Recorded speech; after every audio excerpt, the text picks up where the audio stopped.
উনি রিগিং করে ভোটে জিততে চান। একটাই উদ্দেশ্য, আমি রিগিং করবো, আমি বুথ দখল করবো, আজ মানুষকে ভয় দেখাবো, আমি পঞ্চায়েত ভোট যেভাবে রাজীব হাসিনা চালায় সেভাবে চালাবো, আমায় ভোট দিয়ে দিন। Nothing else. এই একটাই উদ্দেশ্য, আর কোনো উদ্দেশ্য নেই। রাষ্ট্রপতি ম্যাডাম দেখিয়ে দিলেন ভদ্রলোক কাকে বলে আর অভদ্রলোক কাকে বলে। রাষ্ট্রপতি ম্যাডামকে এত অপমানের পরও উনি বললেন যে মমতা আমার ছোট বোনের মতো। আমাদের যে লোকে ভদ্রলোক জাত বলতো, বাঙালি আর ভদ্রলোক জাত নেই। এটা মানে মানুষ মানে আমি বোম্বে থেকে ঘুরে এলাম, আমার ভাগ্নেরা বলছে ওদের স্কুলে নাকি লোকজন এই বাঙালি ছেলে মেয়েকে দেখলে এপাং ওপাং ছোপাং বলে খেপায়। এবছর বিজেপি ক্ষমতায় আসছে, 2011 কোনো ব্যাপার নেই, এবছর বিজেপি ক্ষমতায় আসছে, আমি আপনাকে আগেই বলে দিচ্ছি। এবার অনেকে বলছে আপনি সংগঠন নেই। আরে আমাদের যদি শুনুন, আমি বলছি আমাদের সংগঠন তৈরি হয়ে গেছে, কিন্তু ধরুন একটা বুথ লেভেলের লোক নিচে গেলে তাকে 10টা কেস দিয়ে দিচ্ছে।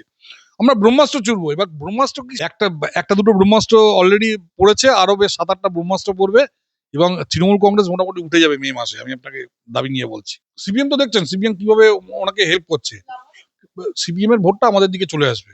সিপিএম এর যে লোকগুলো মার খাচ্ছে, যে সিপিএম এর লোকেরা মার খাচ্ছে নিচের লেভেলে, তারা যখন দেখবে যে মোহাম্মদ সেলিম লড়াই করে যাচ্ছে মমতা ব্যানার্জিকে রিগিং করার অধিকার দেওয়ার জন্য, মমতা ব্যানার্জিকে বুথ দখল করার অধিকার দেওয়ার জন্য, তখন এমনি মানে ওদের নিচের তলার যে কর্মীরা যারা মার খাচ্ছে, যারা অত্যাচারিত গত 15 বছর, তারা আমাদের দিকে চলে আসবে। ওর পিসির প্রোগ্রামের লোক হয়নি কেন? ওর পিসির প্রোগ্রামে ও আগে বলুক যে ওর পিসির প্রোগ্রামে টিভিতে আমরা দেখতে পাচ্ছি সামনে সব আসন খালি, ভোদাংশু ওখানে মিষ্টি খেতে গেছে, সিঙ্গারা খেতে গেছে, সেই ছবি উঠে গেছে। ও পিসি যখন বক্তৃতা দিচ্ছিল, ভোদাংশু তখন ওই কেসি দাসের মিষ্টি খেতে চলে গেছে। যে বারবার এই বকওয়াস কি শুনবো, ও চলে গেছে মিষ্টি খেতে, সিঙ্গারা খেতে। তো সেখানে পয়সা দিয়েছে নাকি কেউ জানে না। তো আপনি ওকে জিজ্ঞেস করুন যে তাকে, ভাই তুমি তোমার পিসির প্রোগ্রামে লোক নিয়ে এসো। এত বড় স্টেজ বানিয়েছে, ওই স্টেজ বানিয়েছে, নিচে কোনো লোক নেই। তৃণমূলের সংগঠন যদি হাজার শক্ত সংগঠন হয়, এবার সংগঠনে কাজ হবে না। আমি বলছি সব যুদ্ধ পদাতিক দিয়ে হয় না। এবার কোন সংগঠন কোনো কাজ করবে না, আমি আপনাকে বলছি। বহু ইয়ারও এবং বিএলও পশ্চিমবঙ্গ থেকে জেলে যাচ্ছে, এবং এই সংখ্যা কিন্তু হাজার ছাড়াবে। এবার ভোটে কোনো রকম 2 নম্বরই হবে না, এবং আমি বলছি এবার ক্ষমতা থেকে চলে যাচ্ছে তৃণমূল। দেখুন, উনি ভাবছেন যে এই দেশটা পশ্চিম বাংলাদেশ হয়ে গেছে, এখানে কোনো রাষ্ট্রপতি থাকবে না, কোনো নির্বাচন কমিশনার থাকবে না, কোনো আদালত থাকবে না, কিছু থাকবে না। আদালতকে আমি নিজের কবজায় নিয়ে নেব, প্রধানমন্ত্রী থাকবে না, আমি একা চালাবো, আমি এই দেশের প্রধান। এই মানসিকতা যখন একটা মাথায় আসে, তখন একজন মানুষ এই ধরনের কাজ করেন। গণেশ কুমারের বিরুদ্ধে ওনার অভিযোগটা কোথায়? গণেশ কুমারের বিরুদ্ধে অভিযোগ হলো যে গণেশ কুমার মানে উনি রিগিং করে ভোটে জিততে চান। একটাই উদ্দেশ্য, আমি রিগিং করবো, আমি বুথ দখল করবো, আজ মানুষকে ভয় দেখাবো, আমি পঞ্চায়েত ভোট যেভাবে রাজীব হাসিনা চালায় সেভাবে চালাবো, আমায় ভোট দিয়ে দিন। Nothing else. এই একটাই উদ্দেশ্য, আর কোনো উদ্দেশ্য নেই। রাষ্ট্রপতি ম্যাডাম দেখিয়ে দিলেন ভদ্রলোক কাকে বলে আর অভদ্রলোক কাকে বলে। রাষ্ট্রপতি ম্যাডামকে এত অপমানের পরও উনি বললেন যে মমতা আমার ছোট বোনের মতো। মানে আপনি ভাবতে পারেন, মানে ভদ্রমহিলা দেখুন, দ্রৌপদী মুর্মু একটা বিশাল পার্সোনালিটি, প্রচুর তার সামাজিক কাজ, বহু মানুষের উপকার করেছেন, নইলে একটা মানুষ ওইখান থেকে উঠে রাষ্ট্রপতি হতে পারেন না। প্রচন্ড ভদ্র ভদ্র মানুষ, সভ্য মানুষ, এবং উনি মানে বাঙালির মাথা হেট হয়ে গেল যে মানে একজন একজন মানে উড়িষ্যার এক মহিলা কিভাবে ভদ্রভাবে আমাদের সঙ্গে ব্যবহার করলো, আর আমরা তার পাল্টা কি ব্যবহার করলাম। সারা ভারতের কাছে আমাদের মুখ ছোট হয়ে গেল, এইটুকুই বলতে পারি। মানে রাষ্ট্রপতিকে বলতে শোনা গেল যে মমতা বন্দ্যোপাধ্যায় বোধহয় আমার উপর রেগে আছেন। এই একটা জায়গা কেন তৈরি হলো? না, সেটা উনি কেন বলেছেন দেখুন, মানে ওনার খারাপ লেগেছে। মানে জেনারেলি রাষ্ট্রপতিকে তো কেউ এভাবে অপমান করে না। তারপর ধরুন ওনার মতো একটা পার্সোনালিটি, আজকে দেখুন আমরা যে কজন রাষ্ট্রপতিকে দেখেছি, উনি একজন, তারপর এপিজে আব্দুল কালাম একজন, এদের ভদ্রতা সভ্যতা বোধ মানে মানে আকাশচুম্বী মানে পার্সোনালিটি এরা। তো সেখানে এদের সঙ্গে কেউ যদি খারাপ ব্যবহার করে বা এটসেট্রা, তখন তো এদের মনেই হতেই পারে যে তো সেটাই হয়তো ওনার মনে হয়েছে। লোকেরা একটা জায়গা বলে সুদীপ্তদা, এবং আপনি যেহেতু একজন পলিসি মেকার সেই হিসেবে আপনি বলতে পারবেন এই জায়গাটা। রাষ্ট্রপতিকে সাধারণত বলা হয় আমাদের দেশের টিউটুলার হেড, অ্যাকচুয়ালি সর্বোচ্চ ক্ষমতা থাকলেও নাম সর্বস্ব শাসক কোথাও গিয়ে। তার সাথে রাজনৈতিক প্রতিহিংসার জায়গাটা কোথায় গিয়ে একটা আঞ্চলিক দলের প্রধানের তৈরি হচ্ছে যে তিনি যখন রাজ্য ভিজিট করছেন, মুখ্যমন্ত্রী মমতা বন্দ্যোপাধ্যায় তাকে রিসিভ করলেন না বা তাকে সংবর্ধনা দিলেন। আমি বললাম তো, উনি রাজ্যপাল মানেন না, রাষ্ট্রপতি মানেন না, উনি মানেন না প্রধানমন্ত্রীকে, উনি চিফ ইলেকশন কমিশনার মানেন না, পারলে উনি আদালতকেও মানেন না। উনি চাইছেন যে উনি কিমের মতো একজন শাসক হয়ে বসে থাকুন, এবং আর কেউ থাকবে না। নইলে মানে বাকিদের সঙ্গে তবুও একটা উনার সঙ্গে রাষ্ট্রপতির কি নিয়ে গন্ডগোল হতে পারে? আর যেই মানুষটির সঙ্গে আমার মনে হয় মানে দ্রৌপদী মুর্মু ম্যাডামের সঙ্গে মানে পৃথিবীতে কোনোদিন কারো গন্ডগোল হয়েছে বলে তো আমার মনে হয় না। মানে এইরকম একজন মানে অসম্ভব ভদ্র মহিলা, যিনি মানুষের উপকার ছাড়া অপকার করেনি, একজন সত্যিকারের মায়ের মতো একজন পার্সোনালিটি, তার সঙ্গে কি করে উনি গন্ডগোল, আমি জানি না। মানে এটা আমার সিলেবাসের বাইরে। এটা একমাত্র উনি এর উত্তর দিতে পারবেন, কারণ এই কাজ গত ৭৯ বছরে, মানে ইন্ডিপেন্ডেন্স এর পর এরকম কাজ আর কেউ করেনি। উনি একমাত্র করেছেন। আপনি ওনাকে জিজ্ঞেস করুন, উনি উত্তর দিতে পারেন, আর কেউ উত্তর দিতে পারবে না।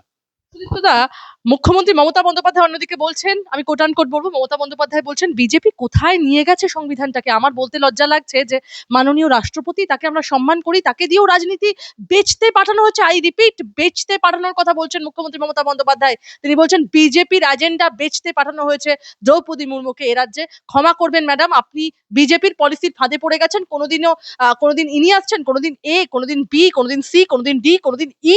আমাদের কি কাজকর্ম নেই নাকি? সারাক্ষণ আপনাদের পেছন পেছন লেজুর হয়ে ঘুরে বেড়াতে হবে, নাকি লাটাই নিয়ে ঘুরতে হবে? কি বলবেন? দেখুন, আমি একটাই কথা বলবো যে এইসব শুনে লোকজন যেটা বলবে যে বাঙালি আর ভদ্রলোক জাত নেই। আমাদের যে লোকে ভদ্রলোক জাত বলতো, বাঙালি আর ভদ্রলোক জাত নেই। এটা মানে মানুষ, মানে আমি বোম্বে থেকে ঘুরে এলাম, আমার ভাগ্নেরা বলছে ওদের স্কুলে নাকি লোকজন এই বাঙালি ছেলে মেয়েকে দেখলে এপাং ওপাং ছোপাং বলে খেপায়।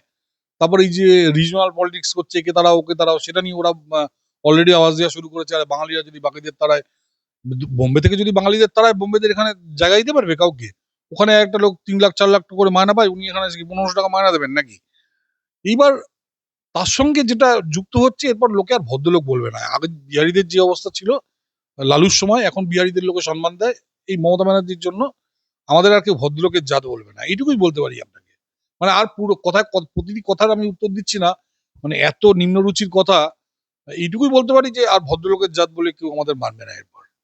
সুদীপ্তদা, আজ তৃণমূল এবং ভারতের নির্বাচন কমিশনের প্রতিনিধি দলের একটি বৈঠক হয়। সেই বৈঠক শেষে তৃণমূলের পক্ষ থেকে চন্দ্রিমা ভট্টাচার্য অভিযোগ করেছিলেন যে মুখ্য নির্বাচন কমিশনার জ্ঞানেশ কুমার খুবই খারাপ ব্যবহার করেছেন। তাকে নাকি বলা হয়েছে চিৎকার করবেন না। আর কমিশনের তরফে খবর যে এই ঘটনা কিছুটা হলেও সত্যি। কমিশন সূত্রে দাবি, টিএমসির একজন নেতা উচ্চস্বরে কথা বলেছিলেন, যার পরে প্রধান নির্বাচনী কমিশনার সিইসি তাকে নিচু স্বরে কথা বলার পরামর্শ দেন। পাশাপাশি তার দাবি ও পরামর্শ সঠিকভাবে তুলে ধরার কথাও বলেন। কি বলবেন?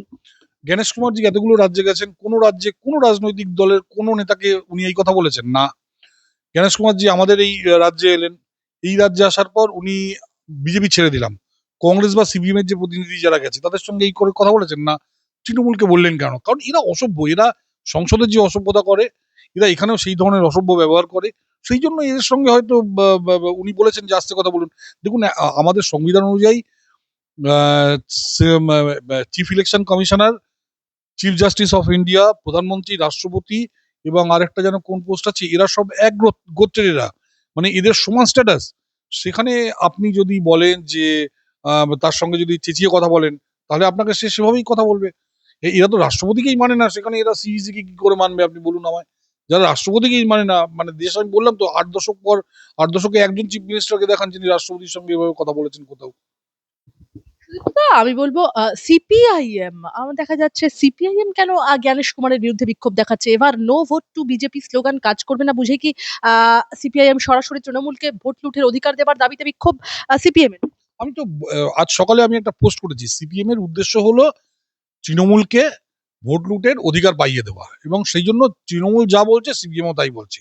সিপিএম এর উদ্দেশ্য হলো এখানে যাতে ফলস ভোটার থাকে, এখানে ভোট যাতে লুট হয় এটসেট্রা, এগুলোকে এনশিওর করা, যাতে সিপিএম আবার পাওয়ারে, তৃণমূল আবার পাওয়ারে আসে। কারণ তৃণমূল ক্ষমতায় এলে সিপিএম বেশ কিছু সুবিধা ভোগ করছে। কি ভোগ করছে?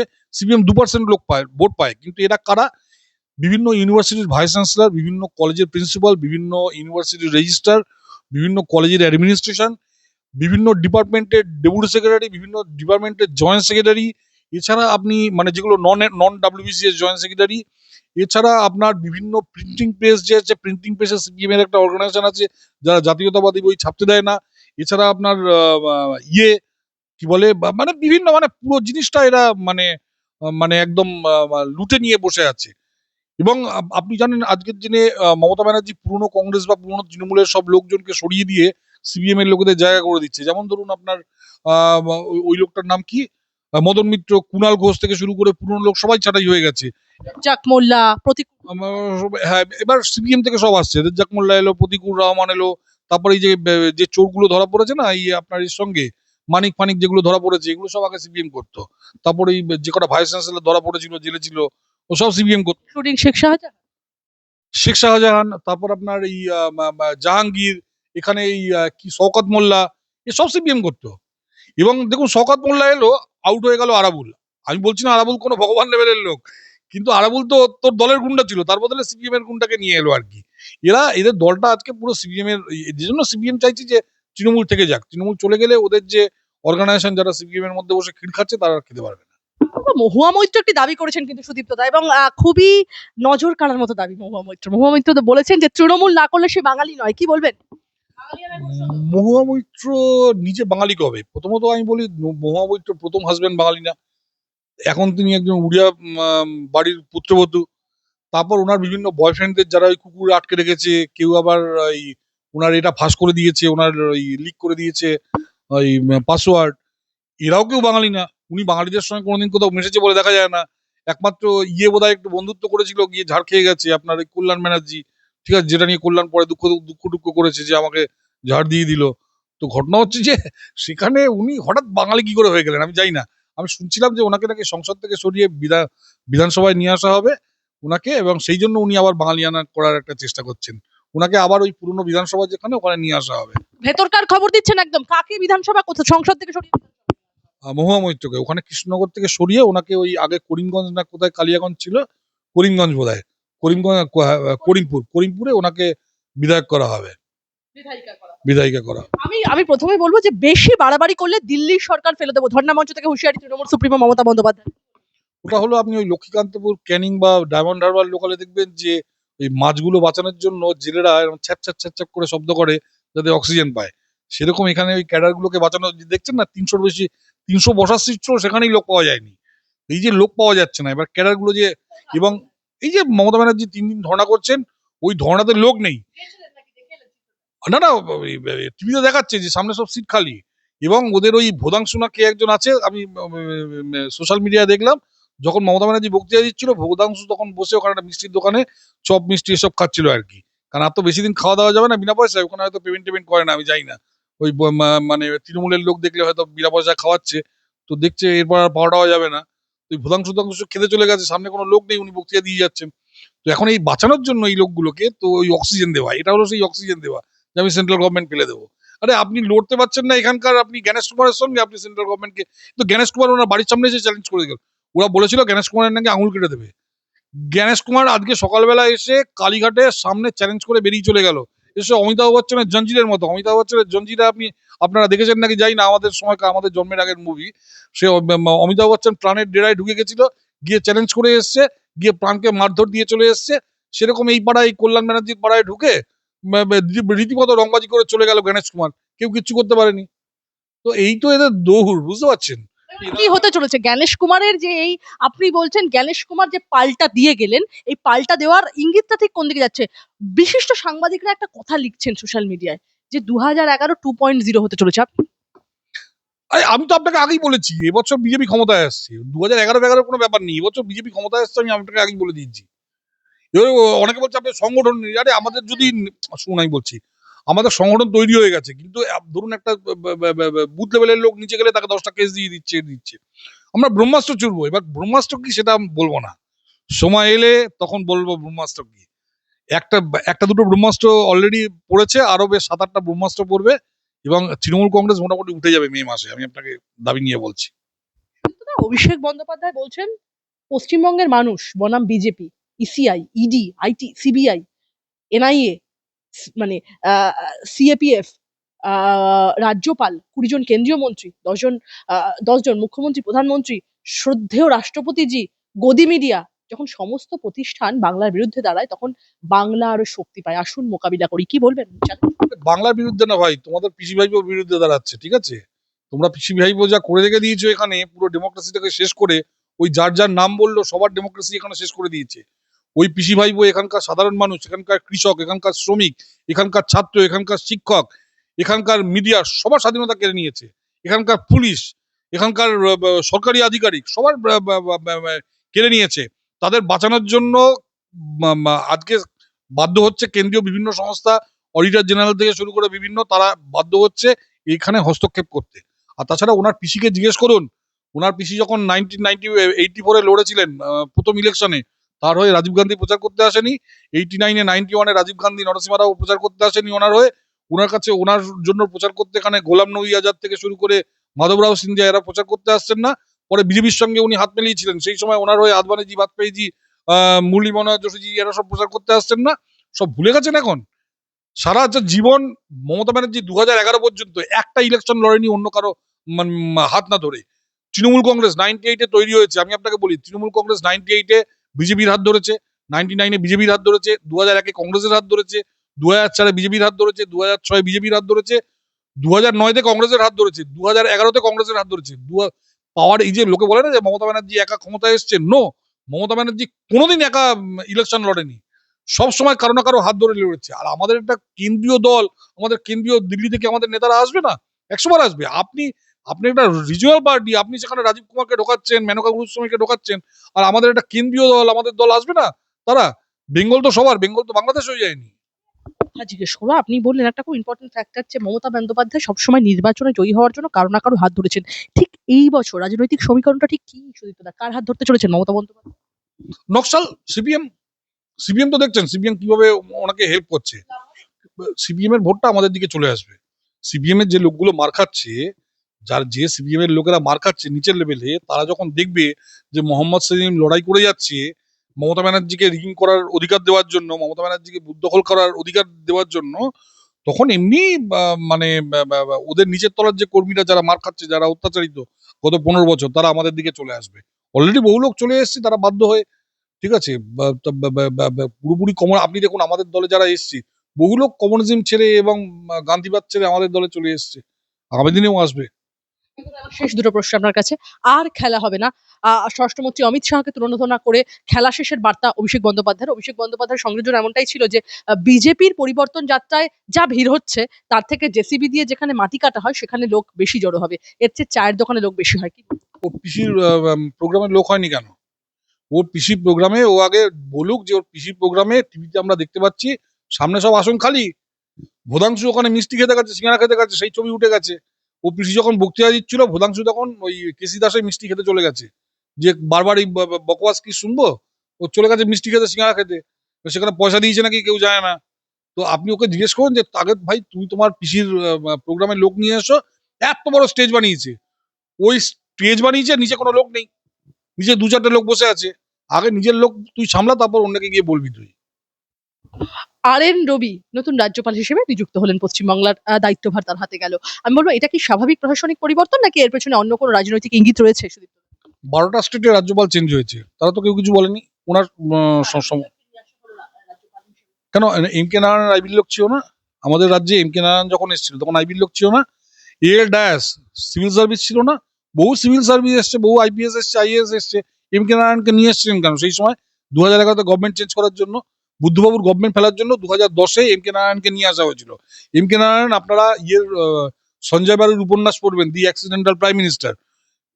এম কে নারায়ণের কাছে সব যত রাজনৈতিক নেতা সবার কাচ্চা চিটটা থাকতো, একটা আলাদা ফাইল উনি নিজের কাছে রাখতেন, কোন নেতা কোথায় কি চুরি করেছে। 2010-এ এখানে এনে বামফ্রন্টের সব নেতাদের ব্ল্যাকমেল করে, এবং বামফ্রন্টের ব্ল্যাকমেল করে তবে এরা ক্ষমতায় এসছে। তখন আপনারা এনেছিলেন কেন তাকে? আমি বলছি না যে রবি কেমন লোক কি আমি জানি না, রবি কি কাজ করবে সেটা জানি না, কিন্তু রবিকে ভয় পাওয়ার কারণে ওরা রবির মধ্যে এম কে নারায়ণের ছবি দেখতে পাচ্ছে। মমতা ব্যানার্জি, আমি বলবো বর্তমান রাজনৈতিক পরিস্থিতি দেখে কি বলা যায় পশ্চিমবঙ্গের রাজনীতিতে বড় পরিবর্তনের ইঙ্গিত মিলছে? আবার ইঙ্গিতের কি আছে এখানে? এখানে বিজেপি 3 মাস পর পাওয়ারে আসছে, ব্যাস। এখানে আবার ইঙ্গিতের কি আছে আবার? আমি কিন্তু এই আগেও বলেছি যে নির্বাচনের রেজাল্টের দিন নির্বাচনের রেজাল্টের দিন সন্ধ্যাবেলা আসবেন, আমি বলছি ভারতীয় জনতা পার্টি পশ্চিমবঙ্গে ক্ষমতায় আসছে, ব্যাস। এখানে কোনো সংকেত টঙ্কেতের কোনো ব্যাপার নেই, মানুষ সিদ্ধান্ত নিয়ে নিয়েছে অলরেডি। শেষ প্রশ্ন একটাই আপনার কাছে, এই ঘটনাগুলোর পর একদিকে রাজ্যপালের পরিবর্তন হওয়া, রাষ্ট্রপতি এ রাজ্যে এলেন, মুখ্যমন্ত্রী মমতা বন্দ্যোপাধ্যায় বললেন যে ভিন্ডিকটিভ পলিটিক্স একটা বিজেপি প্লে করছে এবং তাদের পলিটিক্যাল স্টুজ হিসেবে এখানে দ্রৌপদী মুর্মু এসেছেন। এই সমস্ত দিক, মুখ্যমন্ত্রী মমতা বন্দ্যোপাধ্যায়ের ধর্ণা মঞ্চ, আপনারা বলছেন লোক হচ্ছে না, এই সমস্ত বিষয়গুলোকে আমি যদি সামনে রাখি সুদীপ্তদা, এই ঘটনাগুলোর পর কি সত্যিই বলা যায় তৃণমূলের খেলা শেষ হয়ে আসছে? আমি বলছি তৃণমূল আজ থেকে বহুদিন আগে হেরে যাওয়ার কথা। তৃণমূল এখানে ক্ষমতায় আছে কারণ তৃণমূল মানুষকে ভোট করতে দেয় না, খেলা অলরেডি শেষ হয়ে গেছে। যেমন মেকানিজমটা কন্ট্রোল করবে। আমি আপনাকে বলছি, যেমন বামফ্রন্টের খেলা 1991 সালে শেষ হয়ে গেছে। তারপর 20 বছর ওরা রিগিং বুথ দখল করে জিততো। যখন নাকি কেন্দ্র থেকে চাপ দিল, এখান থেকে তখন গভর্নমেন্ট চলে যায়। আজকে দেখছেন বামফ্রন্ট 1% 2% ভোট পায়। তার মানে কি, একটা পার্টি তো 50 থেকে 1% এমনি এমনি চলে আসে না। তার মানে রিগিং বুথ দখল করে জিততো। এদেরও সেরকম, এদের তো বামফ্রন্ট 2% পাচ্ছে, এরা 0% পাবে না। এর পাশের বাড়িতে লোক পাবেন না আপনি। এমনকি কল্যাণ ব্যানার্জি, যে আজকে সবচেয়ে বেশি তেল মারছে, সেই কল্যাণ ব্যানার্জি দেখবেন অন্য দিক দিয়ে গাড়ি ঘুরিয়ে চলে যাচ্ছে, যদিও নিজের গাড়ি থাকে। এখন তো সরকারি গাড়িতে ঘুরে বেড়াচ্ছে। তো কল্যাণ ব্যানার্জি পর্যন্ত ওর বাড়ির সামনে আসবে না। আপনি কি বলছেন আপনি? আপনার খবরটা ঠিক। কিসের? কি তৃণমূলের? তৃণমূলের সংগঠন যদি হাজার শক্ত সংগঠন হয়, এবার সংগঠনে কাজ হবে না। আমি বলছি সব যুদ্ধ পদাতিক দিয়ে হয় না। এবার কোন সংগঠন কোনো কাজ করবে না, আমি আপনাকে বলছি। বলবো আমি শেষেই একটা প্রশ্ন অ্যাড করবো। ভাস্কর ঘোষ যেদিনকে একদম যুবসাথী ঘোষণার কথা মমতা বন্দ্যোপাধ্যায় ধর্ণা মঞ্চ থেকে বললেন, প্রথমে অগস্ট মাসে যুবসাথী দেওয়ার কথা ছিল, তারপরে সেটা এগিয়ে এলো এপ্রিল মাসে। মুখ্যমন্ত্রী মমতা বন্দ্যোপাধ্যায় একদম শনিবার ঘোষণা করে দিলেন যে আজ থেকেই মিলবে যুবসাথীর টাকা। অন্যদিকে সেই দিনই সুপ্রিম কোর্টে রাজ্য সরকার জবাবদিহি করলো যে দিয়ে দেওয়ার মতো পর্যাপ্ত টাকা তাদের কোষাগারে নেই। আমি বলবো ভাস্কর ঘোষরা বলেছেন যে তারা ভোট মেশিনারিটা স্তব্ধ করে দেবেন, যেহেতু সরকারি কর্মচারীরা ভোট মেশিনারিটা অনেকটা সময় লক্ষ্য করে থাকেন। আপনারাও কি পাশে থাকবেন ভাস্কর ঘোষ? দেখুন, ভাস্কর ঘোষদের পক্ষে মেশিনারি স্তব্ধ করা আমার মনে হয় সম্ভব না। কেন সম্ভব না? কারণ এই দেখুন, মমতা ব্যানার্জি নিজের কিছু লোককে দিয়ে এসআইআর করালো, করে এসআইআর এ কমপ্লিট গন্ডগোল পাকিয়ে রেখেছে। মমতা ব্যানার্জির নিজস্ব কিছু লোক তো আছে, সেই লোকগুলোকে দিয়ে মমতা ব্যানার্জি নামাবে। কিন্তু আমি বলছি, এবার যারা, আমি আপনাকে বলছি, আগামী কিছুদিনের মধ্যে প্রচুর ইয়ারও এবং বিএলও জেলে যাচ্ছে পশ্চিমবঙ্গে। বহু ইয়ারও এবং বিএলও পশ্চিমবঙ্গ থেকে জেলে যাচ্ছে, এবং এই সংখ্যা কিন্তু হাজার ছাড়াবে। আমি আপনাকে বলে দিচ্ছি, এই সংখ্যা হাজার ছাড়াবে। মমতা ব্যানার্জি সেকেন্ডে একটা টিম তৈরি করে রেখেছেন, যাদের নাকি এদের বদলে ইলেকশনে কাজ করানো যাবে। এই যারা নাকি ডিএ নিয়ে লড়ছে, ও জানে ডিএ নিয়ে কারা লড়ছে, কারা আমার এগেনস্টে, কারা পক্ষে। সেই সব খবর ওর কাছে আছে। ফলে ভোটিং মেশিনারি ওনাকে কিছু স্টপ করতে হবে না। ভোটিং মেশিনারি আমরা জানি কি করে লড়তে হয়। আমরা বলছি, যে কোনো সংগঠন থাক তৃণমূলের, যেখানে যত গুন্ডা বদমাইশ, যত ঠোঁট কাটা, গাল কাটা, নাক কাটা, সবাইকে নিয়ে আসুক। এবারে একটা ভোট, এমনকি আমি আপনাকে বলছি, ডায়মন্ড হারবারে, খোদ ডায়মন্ড হারবারে ভাইপোর জায়গায় একটা ভোট আমরা রিগিং করতে দেবো না, একটা ফলস ভোট ফেলতে দেবো না। আমি আপনাকে বলছি, স্ট্রং কাউকে কি প্রার্থী করার কথা ভাবছে বিজেপি? আমাদের যদি খুব উইকেস্ট প্রার্থী হয়, তাতেও পারবে না। আমরা যদি ডায়মন্ড হারবারে সবচেয়ে উইকেস্ট প্রার্থী নিয়োগ করি, ডায়মন্ড হারবারে যদি আমাদের যে 294 সবচেয়ে উইকেস্ট, যে তাকে আমরা ডায়মন্ড হারবারে দাঁড় করাই, সেক্ষেত্রেও ডায়মন্ড হারবারে একটা ভোট রিগিং করতে দেবো না আমরা। আমি বলে দিচ্ছি, এবার ভোট অন্যভাবে হবে।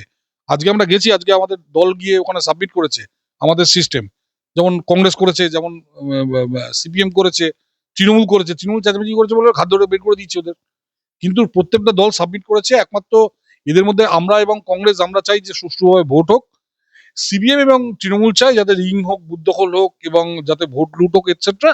কিন্তু আশা করি এবার ভোটে কোনো রকম 2 নম্বরই হবে না, এবং আমি বলছি এবার ক্ষমতা থেকে চলে যাচ্ছে তৃণমূল।